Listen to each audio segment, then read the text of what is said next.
CBS Sports. And first pitch crushing. Deep left field. This is way back. Walk-a-walk. Got a fantasy question? Email fantasybaseball@cbsi.com. Get ready to win your league. Where fantasy becomes reality. Now here's Frank, Scott, and Chris.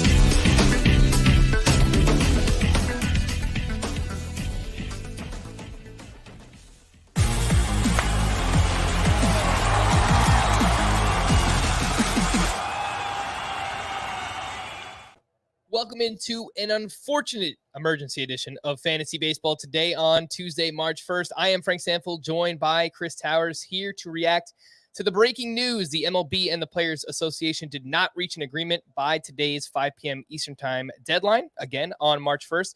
It appeared there was momentum last night, but not enough to get this thing done. The sides remain far apart on both the CBT and the pre-arbitration bonus pool. As a result, Rob Manfred has announced the cancellation of the first two series of the MLB season. It would appear the earliest the season could start as of now is April 7th, but honestly, who knows at this point? Manfred also said negotiating could start back up again on Thursday, March 3rd, so a few days from now, though that has not been confirmed.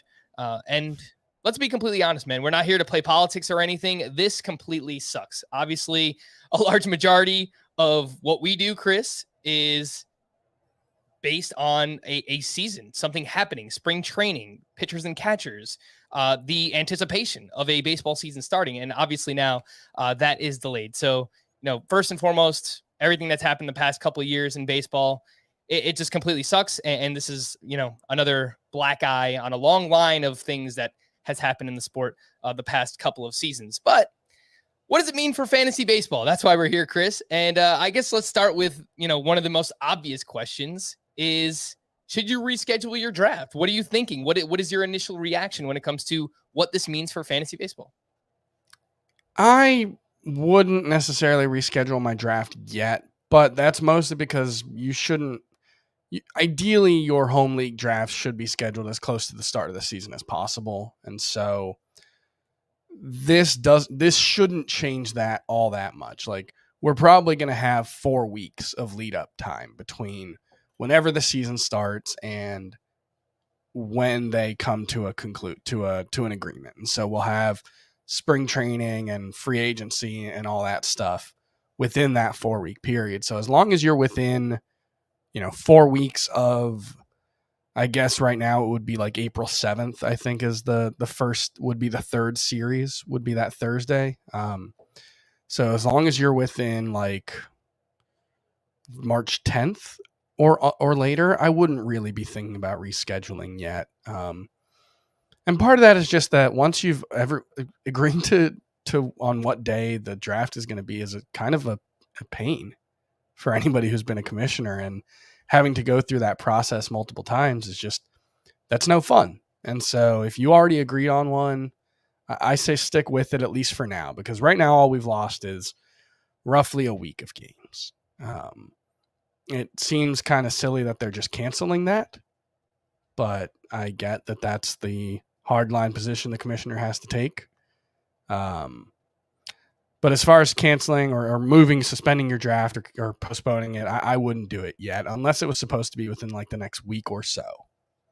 Yeah, and again, you really don't want to be drafting this early anyway, even if everything was going off normal, Yeah. If spring training had started already, it's still pretty early, and we usually have a lot of injuries and things, as spring training ramps up. So try to draft or set your draft as close to the start of the originally scheduled start of the season, which was March 31st. Again, the earliest the season can start as of now is April 7th, but that is, if things start to get moving here, if there's more momentum or, more negotiation. I mean, both sides have left the negotiating table, and we just don't know when they're going to meet again. So there are a lot of questions up in the air right now. Chris, the one thing I'll say is, and I guess we haven't talked about this enough, but regarding AL and NL only drafts, I think maybe you delay those, because yes, there's so much still left to happen with free agency, trades. I saw someone on Twitter throw out just an random over-under number is within the first couple of days of free agency, how many trades get done, and someone threw the number out 6.5. So we're expecting a lot of player movement and a lot of things to happen. I believe there are AL and NL only expert leagues that are taking place over the next coming weeks. I believe it's AL Labor, NL Labor. And to my knowledge, if a free agent is drafted in one of those leagues, as of now, those managers will still gain the stats for those players, even if they wind up signing with the opposite league. And that just speaks to how unique this situation is, because it's not really something we've ever done before. Yeah, I know that's what Towers is doing as well. Okay. So yeah, I think like if you want to go with that strategy and hold your draft when you do, but a lot of the analyst or industry drafts happen for content reasons, when they do. And so, they're affiliated with radio stations or podcasts or whatever. And so, they have their schedules laid out in advance. And so rescheduling those might be hard. Your league probably doesn't have that. So yeah, I would definitely try to wait for your AL and NL only, especially until like at least a week or two after whenever the announcement is made.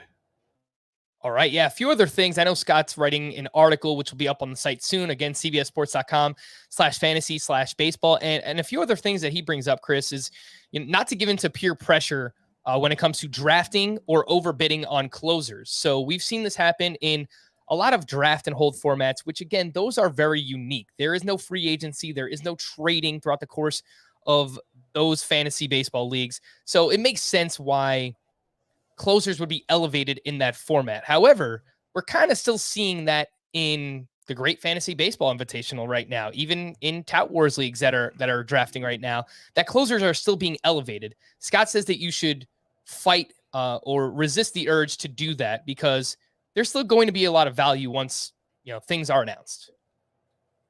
Yeah, I think that's probably the case. I get why closers have become incredibly inflated in these draft and hold leagues, but if you still play in a fab league, that's, I don't know, there's value in the security of one of those early closers, a guy like Liam Hendricks, who almost certainly isn't going to lose his job unless he gets hurt.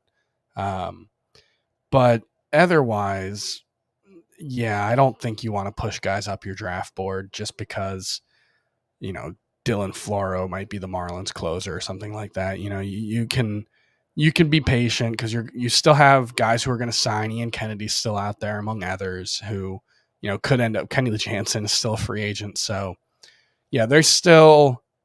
I think that's good advice just in general. Right.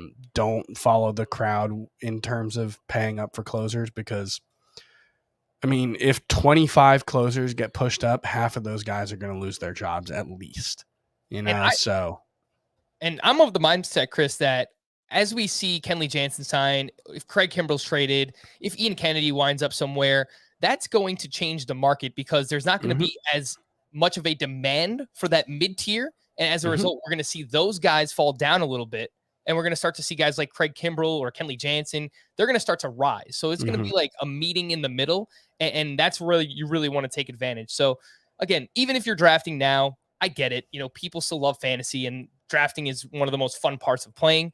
So people are going to continue to draft, but just realize we don't know how many games are going to be played as of now. And, you might be taken advantage of, I guess you could say, when it comes to the closer market right now. So keep those things in mind. Which players are affected most, Chris? And I think, again, there's only been 2 series canceled so far, so nothing major, 5-6 games per team at this point. Again, we wish it wasn't happening, but the more games are canceled, the better that is for someone like Ronald Acuna. And we've talked about that a little bit, but let's just say hypothetically, hope this doesn't happen, but the first month of the season is canceled.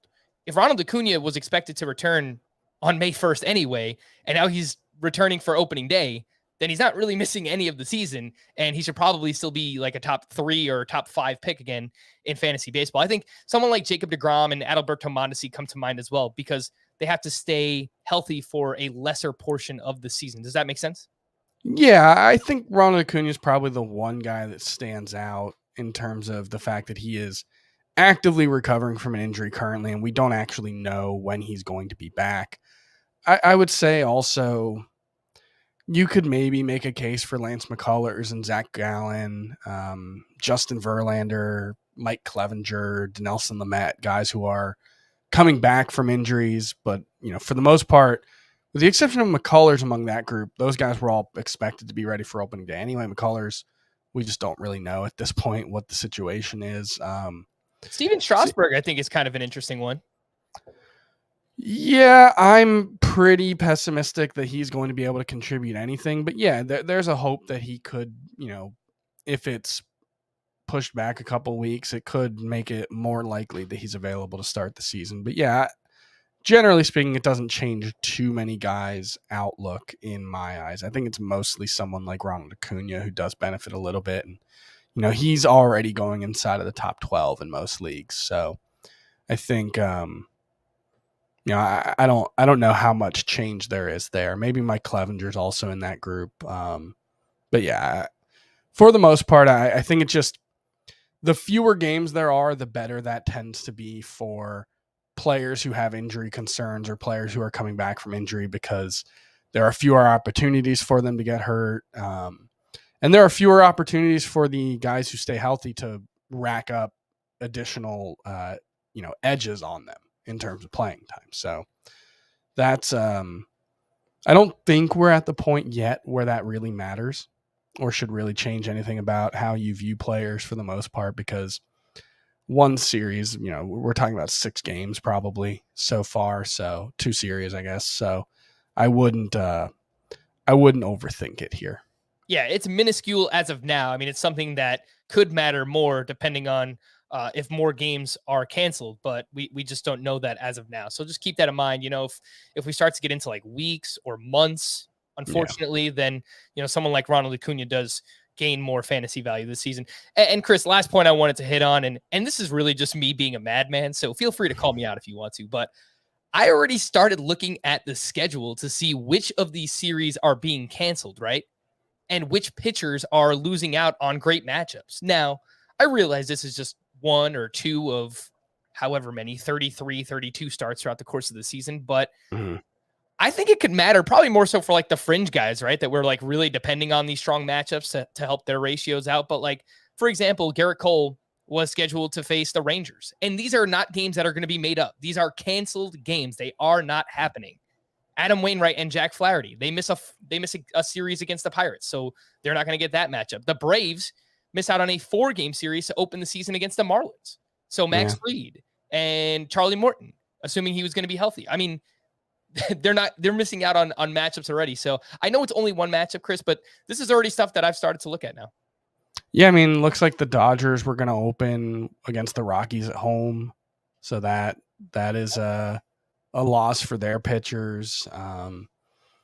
That's certainly worth considering. I think over the course of a season, it definitely makes a small difference. Probably you're talking about 1 start lost probably for the Aces, because they're just gonna be the opening day starters or the number 2 starters at the start of the season, no matter when it happens. But it's interesting to look at. Like, the Dodgers lose series against the Diamondbacks and the Rockies at home for that's 2 really, really good matchups. I think the Diamondbacks are projected to be the worst team in baseball by Baseball Prospectus. I was looking at their PECOTA projections yesterday. I think the worst offense. It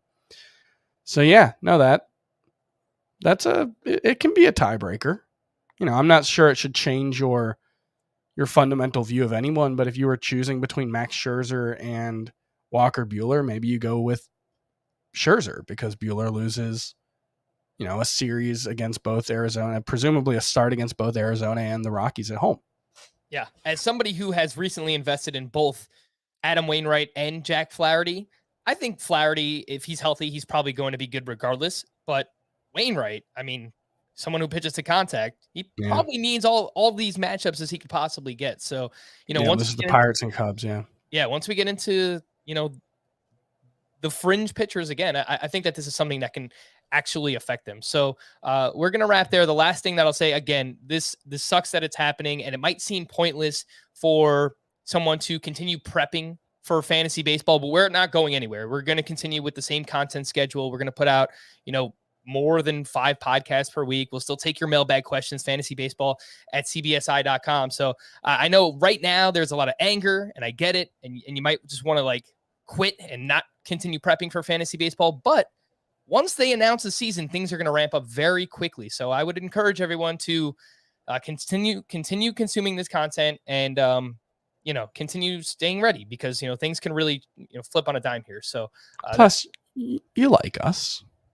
Yeah. You want to hang out with us, right? So, right? Yeah, probably. And I think this is probably a good time to mention that, Chris, unfortunately, I have just confirmed that we will still do a mock draft tonight. So if you want to hang out with us, 9 p.m. Eastern time, we're doing a 12-team 5x5 roto mock draft. Obviously not ideal timing, but Chris, Scott, and myself will be here. We'll probably talk a little bit more about this, and obviously we'll talk about our strategy and drafting players this season. So we'll wrap there. For Chris, hi, I'm Frank. Thank you all for listening and watching this emergency edition of Fantasy Baseball today. We'll be back in later on. Bye-bye.